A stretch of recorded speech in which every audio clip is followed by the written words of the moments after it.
¿Qué Listo. tal? ¿Cómo está? Buenas tardes. Bueno, voy a compartir la pantalla. Bueno, gracias a la invitación que hizo Daniel y la Asociación de Estudiantes de Matemática e Ingeniería Matemática de la EPN por generar este ciclo de conferencias interesantes a mi parecer, de mostrar otras cosas que estén un poco fuera de lo habitual que se está haciendo en la carrera y que no es muy habitual hacerlos dentro de la formación que tenemos en la universidad. Bueno, yo actualmente quería comentarles un poco del campo donde me estoy enrumbando. Yo he estado en algunos campos. Inicialmente comencé con la teoría descriptiva de conjuntos, ¿sí?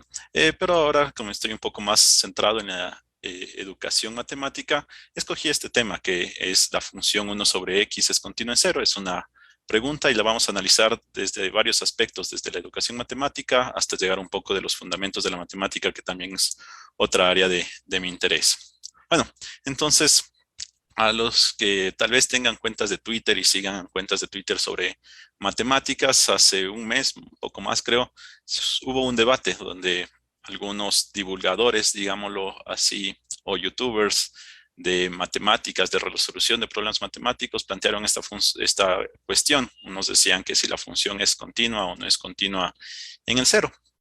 ¿Ya? Entonces me pareció un buen punto de partida para comenzar a analizarlo, para ir más allá de una simple discusión de Twitter, sino que analizarlo de una manera formal, de una manera de cómo hacemos la matemática. ¿Ya?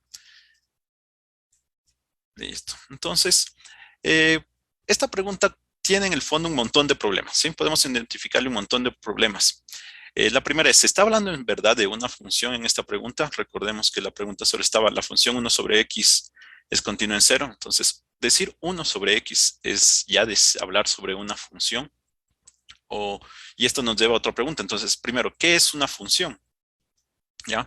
Otra pregunta es, ¿qué significa ser continua? Entonces, ya vemos que el problema va por qué es ser las cosas. Tendríamos que empezar a definir las cosas, y es algo que los matemáticos nos encanta definir, qué es cada una de las cosas que estamos hablando. ¿Sí? Si no definimos algo, básicamente para nosotros no está existiendo, no podemos hablar, no tenemos nada sobre ellos. ¿Ya? Y luego ver si la pregunta en sí tiene sentido cuando ya hemos definido cada una de estas cosas. Bueno, entonces, un poquito de historia sobre qué es una función, ¿sí?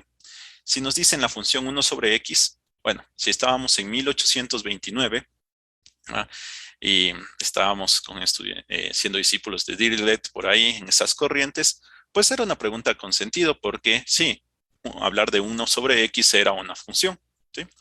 Pero así como la ciencia evoluciona, la matemática también es una ciencia que va evolucionando, ¿sí? La matemática no es para nada estática, es una ciencia que evoluciona cada momento y a veces da saltos enormes. Por ejemplo, o bueno, a veces se dice que, bueno, la matemática siempre ha sido la misma, siempre no cambia, ¿ya? Y nos dicen, por ejemplo, que la matemática la geometría de Euclidia que estudiamos hoy es la misma de Euclides. Bueno, quien diga eso básicamente nunca leyó los elementos de Euclides, porque la forma que tiene Euclides de hacer las cosas es totalmente diferente a lo que tenemos ahora, ¿sí? Tal vez algunos resultados se siguen manteniendo, muchísimos, casi la totalidad de sus resultados, pero se hace de una manera muy diferente, ¿sí? Igual, el concepto de función ha ido evolucionando. En 1829, entonces teníamos que sí, decir solo 1/x, eso ya representaba una función, porque estábamos en el punto de que una función estaba representada por una expresión algebraica.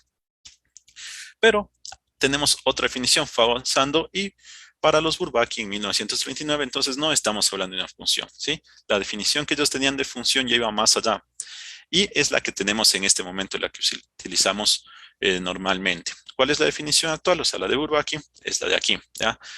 Dados dos conjuntos y f un subconjunto de producto cartesiano, se dice que f es función de a en b. Sí, para todo x en a existe un y en b, tal que x, y está en f, y si x, y x, z está en f, entonces y es igual a z.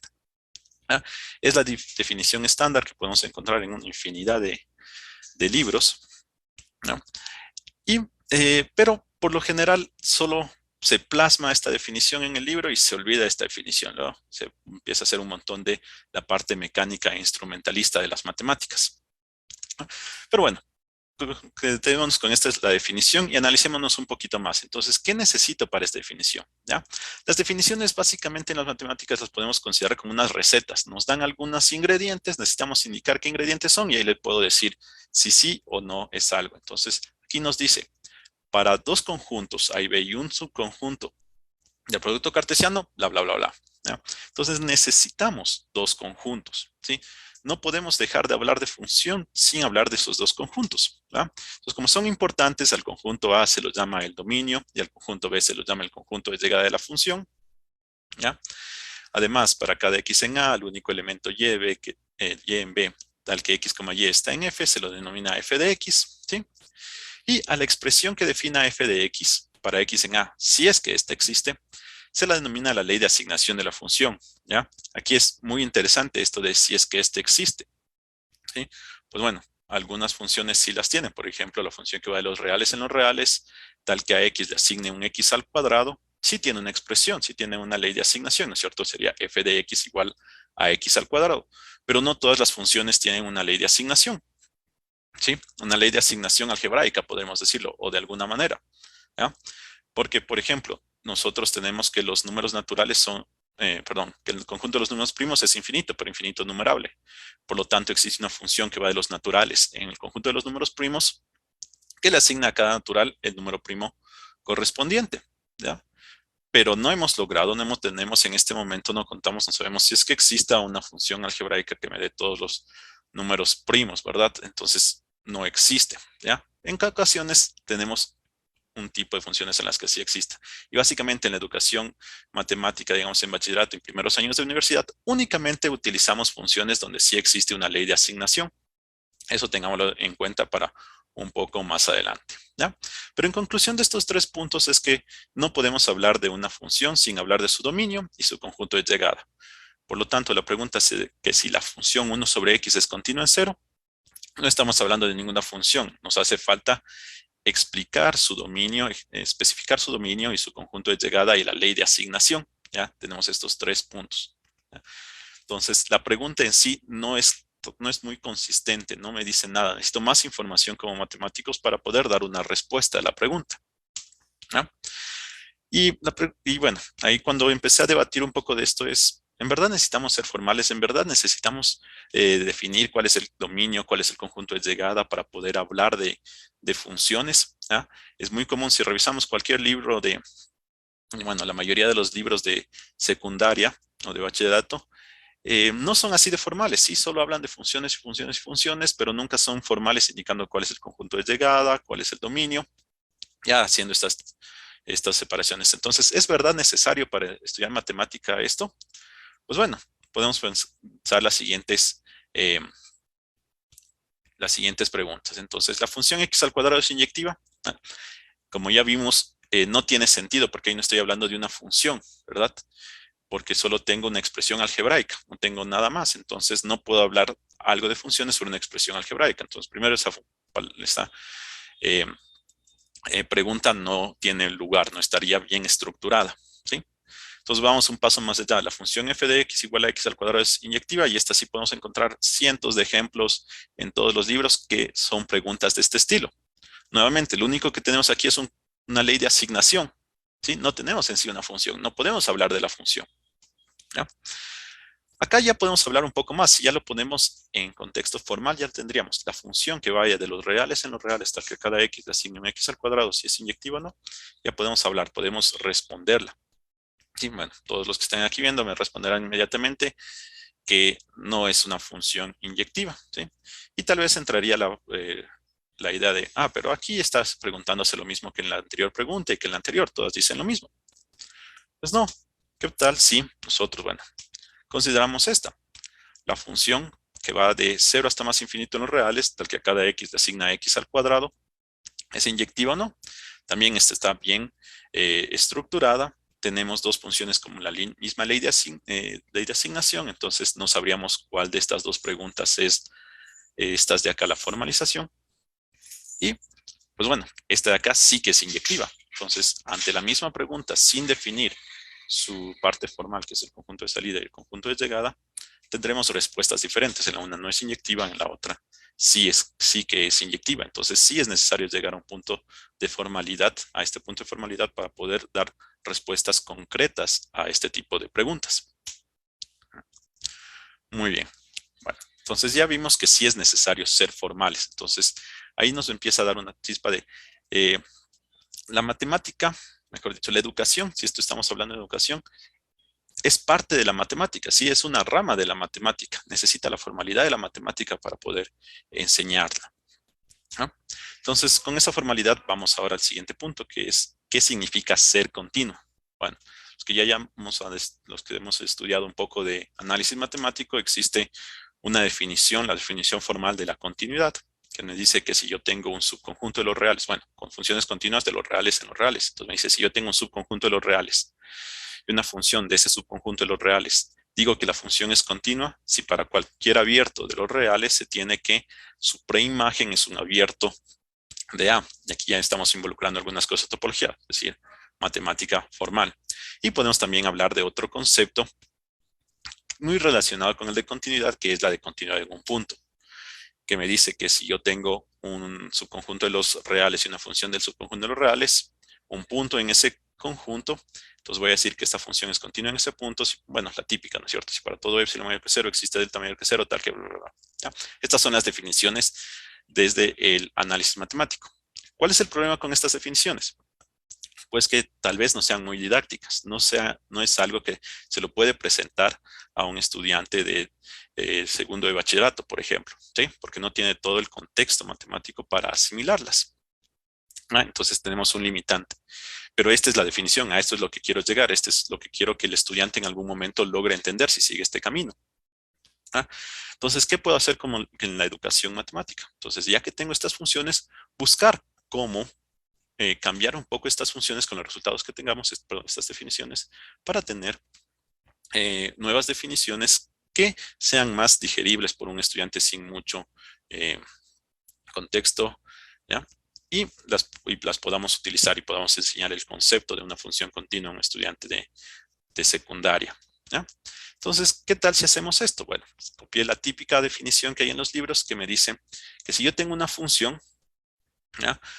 Comenzamos con la definición de continuidad en un punto, ¿sí? Entonces, si tengo una función y un elemento del dominio, se dice que la función es continua si el límite existe y el límite coincide con el valor de la función. Esto lo podemos encontrar en una infinidad de libros, ¿ya? Y bueno, la definición de continuidad a secas es que se le va a decir continua si es continua en todos y cada uno de sus puntos. Y ahora le puse aquí definiciones entre comillas. ¿Por qué le puse definición entre comillas? Porque ya que planteamos una definición, la idea sería, eh, ¿es acorde esta definición a lo que estábamos hablando? A la definición original, a la definición de partida. Sí, es más digerible para el estudiante porque ya solo habla de límites, pero está acorde o está relacionada. Entonces, ¿qué necesito para saber eso? Pues bueno, las demostraciones, ver si una definición implica la otra, cuál de esas. Pero hay un ejemplo bastante simple que nos va a indicar que esta definición no es adecuada, ¿ya? Por ejemplo, esta función, la función que va desde el 0, 1, unido del 2, y es una función constante, ¿sí? Entonces, aquí, en este punto, ¿ah? Podemos ver, la función es continua en 2, ¿sí? Entonces, si regresamos, tenemos que ver si el límite existe, ¿ya? Entonces, el límite existe en este punto, ¿ya? Y ahí empiezan un poco más de cosas, más detallitas, más detallosas, más engorrosas de cómo defino los límites en puntos aislados. Se puede definir el límite en puntos aislados y entra todo un debate de si es que puedo definir cómo lo hago, si es que no puedo definir qué hago. Entonces, en ese caso, mi definición no está siendo consistente. No puedo hacerla en este punto. Sin embargo, esta función con la definición original, podemos verla que sí va a ser continua en cero, cumple lo necesario, la parte de epsilon y delta, pero si lo vamos por límites, entonces, bueno, podemos definir de cierta manera el límite de tal forma que el límite no existe, ¿ya? O podemos cambiar la definición de continuidad en un punto, ¿sí? Indicando cuándo, que en el caso de que los puntos sean aislados, eh, tengo que la definición es continua ya per se, y en otro caso es que no sean aislados, entonces sí tengo, entonces tendría que ir dividiendo las cosas, dar la idea de qué es un punto aislado, de qué no es un punto aislado, y bueno, si mi objetivo era facilitar la definición para un estudiante que no tiene tanto contexto, entonces involucrarlo de punto aislado y punto no aislado, punto de acumulación, pues se está yendo de mi objetivo, ¿verdad? Entonces, tal vez por esto de los límites, tomar simplemente hacia secas los límites no va. Entonces, ¿qué podemos hacer para dar una definición acorde? Entonces, algunos libros hacen lo siguiente, ¿sí? Dan esta definición preliminar, ¿ya? Entonces, sea y un intervalo. Ya no tenemos como antes un conjunto, sino solamente un intervalo. Entonces, diremos que la función es continua en este punto. Sí, bueno, se cumple, estoy aquí. Y como ya estoy trabajando en un intervalo, entonces ahí todo punto es punto de acumulación, no me tengo que preocupar por eso, no tengo que hablar de casos eh, atípicos. Y el concepto de intervalo, si tienen los estudiantes de secundaria, entonces me va bastante bien. ¿Sí? Entonces, una buena definición que lo puedo poner, lo entenderíamos y podríamos seguir. Y con eso ya tengo la definición de continuidad, es que si tengo una función definida en un intervalo, entonces es continua si para todo x en el intervalo, entonces la función es continua en ese x. Muy bien, estas definiciones ya son consistentes, van bastante bien, ¿sí? No tienen ningún problema. Entonces podemos ponerlas ya en un texto para explicarlas al estudiante. Pero hay que tener cuidado con algo, ¿sí? Vamos a tener una teoría que es localmente equivalente a la teoría original, ¿sí? Y aquí ya nos metemos con otro lado que es la parte que me gusta del estudio, que es los fundamentos de la matemática, el análisis de teorías, ¿sí? Entonces tengo una teoría localmente equivalente. ¿Qué significa eso? Bueno, para eso hay que estudiar un poco eh, eh, de lógica matemática, de las teorías de conjuntos, de teorías axiomáticas. ¿Qué significa esto de lógicamente equivalente? ¿Ya? Bueno, pero a breves rasgos lo que significa es que ya mi teoría grande que trabaja de todas las funciones es, digamos así, más grande que mi teoría pequeña donde solo estoy estudiando funciones definidas sobre intervalos. Porque si regresamos, mi definición está definida solo para funciones que tengan intervalos. ¿Ya? Y tengo una función, bueno, una teoría localmente equivalente. Entonces, lo que estaría enseñando acoplándome a estas definiciones, no es toda la matemática en la extensión, todo el estudio que se puede hacer de las funciones reales, sino solamente las funciones de los definidas sobre intervalos. Sí, es una subteoría de la teoría original. ¿Ya? ¿Y por qué hay que tener cuidado en esto que he obtenido esto? Porque cuando tengo subteorías, entonces no puedo responder todas las preguntas que sí podría responder en la teoría original. Por ejemplo, que esta función es continua, si la función definida de los reales excepto el cero en los reales, definida para cada x igual a 1 sobre x, si esta función es continua, yo sí la puedo responder a la teoría original. La respuesta es sí, es continua. Pero en la subteoría no la puedo responder. ¿Por qué? Porque esta función, ¿ya? No está definida sobre un intervalo, ¿sí? Entonces, ya no es consistente la definición que estoy dando sobre esta función, sobre este ejemplo. Entonces, este ejemplo ya no es de mi subteoría que estoy enseñando. Entonces, debo aprender a delimitar o a detectar qué subteoría estoy generando. ¿Para qué? Para que todos nuestros ejemplos o ejercicios que demos como docentes caigan en el dominio de este modelo, es decir, estén en lo que interviene esta teoría. Entonces ahí entramos incluso en teoría de modelos, ¿sí? Simple, pero teoría de modelos, ¿ya? Entonces todo debe tener una consistencia, ya para poder enseñar, ¿no? Entonces aquí como van viendo, de un tema tan simple podemos ir viendo algunas cosas de cómo podemos llevarlo a la educación matemática, ¿sí? Y en alguna instancia una vez me dijeron que la educación matemática en sí debe ser una rama de la matemática aplicada, ¿sí? No tiene que ser una rama de la educación, sino una rama de la matemática aplicada, ¿ya? En primera instancia estaba yo de acuerdo con eso, pero luego empezando a estudiar un poco eso, no, ni siquiera me parece a mí en lo personal, opinión, es que la educación matemática es una rama de la matemática aplicada, es una rama de la matemática pura, porque para tener consistencia, para saber bien qué estoy enseñando, tengo que irme por este lado, el lado de la lógica, el lado de la teoría de los modelos, ¿sí? El lado de las teorías axiomáticas y ver qué podemos hacer. Entonces es una forma de aplicar los fundamentos de la matemática, la teoría axiomática a la educación matemática. Entonces es una rama de ese lado. ¿Ya? Bueno, entonces podemos aquí regresar a las preguntas originales, ¿sí? Entonces podemos transformarlas y escribirlas de una manera adecuada, ponerlas en un contexto adecuado. ¿Ya? Entonces la pregunta original sería, la función f de los reales, excepto el cero en los reales, dado por x, que le asigna 1 sobre x, ¿es continua en cero? Pues bueno, yo tendría que para poder responder esto, tendría que generar unas definiciones acordes a esta teoría que sean digeribles por el estudiante, ¿sí? Pero vamos a centrarnos en las definiciones del análisis matemático en los reales estándar, que era la primera que les indiqué, para dar respuesta. Bueno, la respuesta podría ser, no tiene sentido la pregunta, porque si vamos acá, para yo tener la definición de continuidad en un punto, necesitaba que x0 sea elemento del dominio de la función, ¿sí? Y decir si x0 está o no está en el dominio. Bueno, si está en el dominio, entonces puedo responder la pregunta. Si no está en el dominio, no puedo responder la pregunta. Por lo tanto, ante esto de aquí, una posible respuesta sería no. ¿Por qué? Porque la función no está definida en ese punto, ¿sí? Entonces tenemos una respuesta, pero ya fijándonos exactamente en la definición. ¿Ah? Ahora, otra pregunta. Vamos a si la función ya no es continua en un punto, sino es continua en sí. ¿Qué necesito?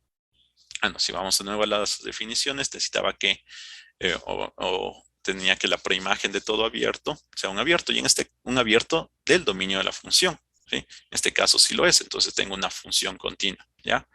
Entonces podría en principio parecer una contradicción, tener una función continua, pero que no es continua en un punto, ¿ya? ¿Por qué una contradicción? Porque tenemos arraigado un teorema muy habitual que nos dice que una función es continua si solo si es continua en cada uno de los puntos, ¿sí? Pero el problema ahí es que el teorema no es tan así de simple. El teorema es, una función es continua si solo si es continua en todos los elementos de su dominio, ¿sí? Entonces, esta función sí que es continua en todos los elementos de su dominio. En los elementos que no son de su dominio, pues no es continua. Y tiene total sentido que una función no sea continua en un punto, ese punto esté fuera de su dominio, pero la función sea continua. Entonces, si nos apegamos a la formalidad de la matemática, podemos responder sin titubear estas preguntas, ¿ya? Pero podemos ir más allá, ¿no es cierto? Con justo lo que les hablé al inicio, de que es necesario formalizar la pregunta, ¿ya? ¿Por qué? Porque nosotros, si no definimos cuál es el dominio que estamos hablando de la función, cuál es el conjunto de llegada de la función, tenemos otra función con la misma ley de asignación, ¿sí? Aquí tenemos 1 sobre x, pero aquí lo estoy definiendo en otro conjunto. ¿Qué conjunto lo voy a definir? En el conjunto de los complejos con su compactificación a un punto, con su clausura a un punto. Es decir, los complejos unión un símbolo llamado asterisco, llamado infinito, que tiene sus diferentes propiedades. Ahí tengo que definir cómo se suma con ese nuevo número, cómo se multiplica con ese nuevo número, cómo es la topología con ese nuevo número. Pero luego de hacer todo esto, esta función sí está definida en cero y, lo más interesante, es continua en cero. Entonces, piensen como la misma pregunta, cambiando las partes que antes se ignoraban, tienen respuestas diferentes, ¿sí? Entonces, está arraigado ver bien cómo es la formalización de todas estas preguntas para poder responderlas. Entonces, estas preguntas que pueden aparecer en educación matemática, podemos trabajarlas desde los fundamentos de la matemática, desde las definiciones exactas de cada una de las partes, ¿no? Bueno, yendo un poco más allá, podemos ir incluso, profundizar más este mismo tipo de preguntas como analizándolas de la parte sintáctica, ¿sí? Hasta ahí antes les indiqué que deberíamos definir o escribir bien las preguntas para que tengan sentido y para poder responderlas, para poder enseñarlas o poder que estas sean unas preguntas evaluativas ante nuestros estudiantes. Deberíamos escribirlas de esta forma, ¿ya? Pero ¿qué pasa si no las escribimos, si no las reescribimos? Si yo sigo diciendo si la función 1 sobre x es una función continua, ¿sí?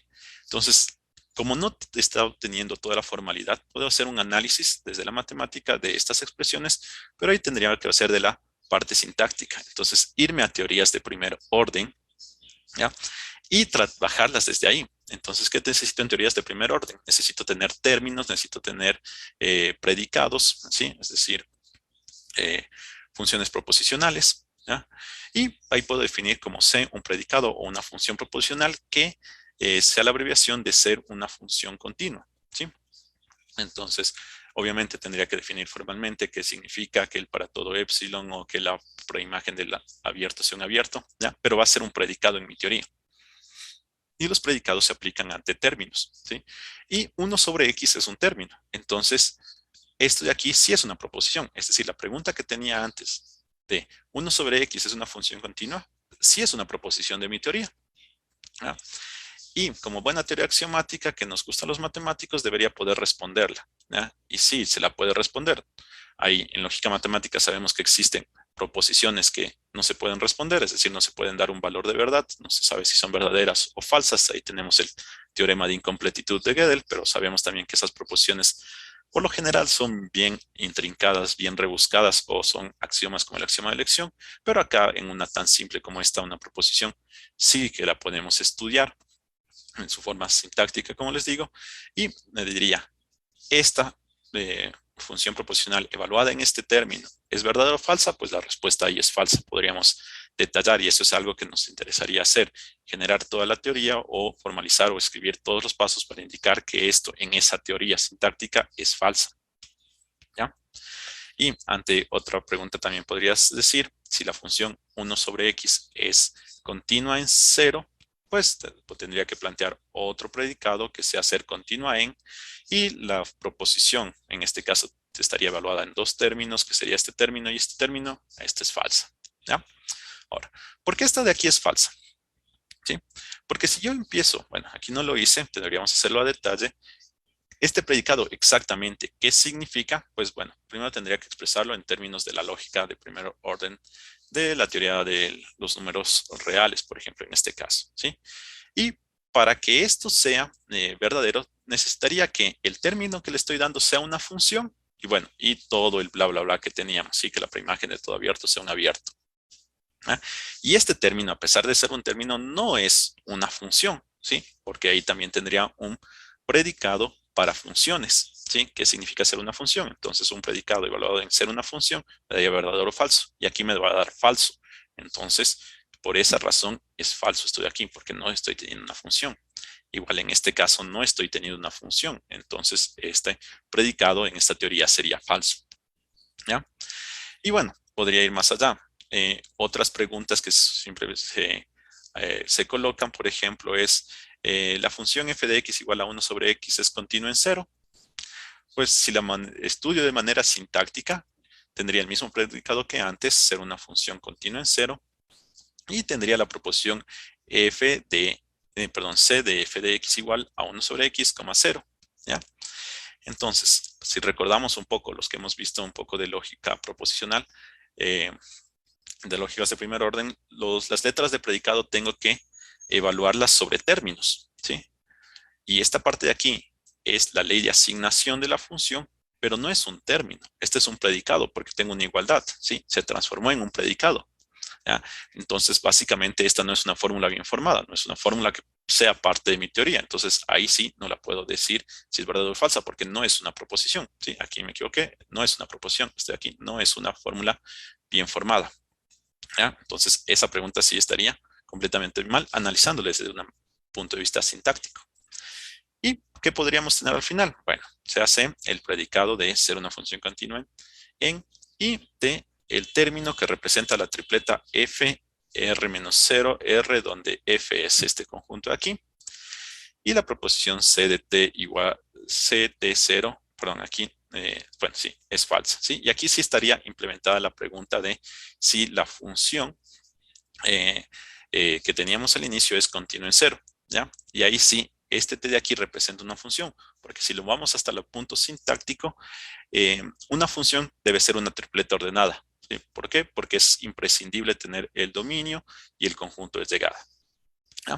Entonces, esto es en breves rasgos lo que les quería exponer. Ver cómo preguntas simples que podrían ser parte de la educación matemática, los podemos ver desde una parte formal de la matemática e ir más allá, ir desde una lógica de predicados, una lógica de primer orden, o ir desde la teoría de modelos y analizar. ¿Ya? Entonces, este es el campo de estudio que me estoy involucrando en este momento, que es cómo analizar o cómo estudiar la educación matemática desde un punto de vista formal, desde un punto de vista de lógica de predicados, de teoría de modelos, de los fundamentos de la matemática. ¿Ya? Entonces, Hay poco estudio aquí en las matemáticas sobre esto a nivel mundial, pero es algo que está iniciando y me parecía interesante compartirles en este día para que puedan ver otras visiones de qué más podemos hacer en la matemática. Listo. Muchísimas gracias.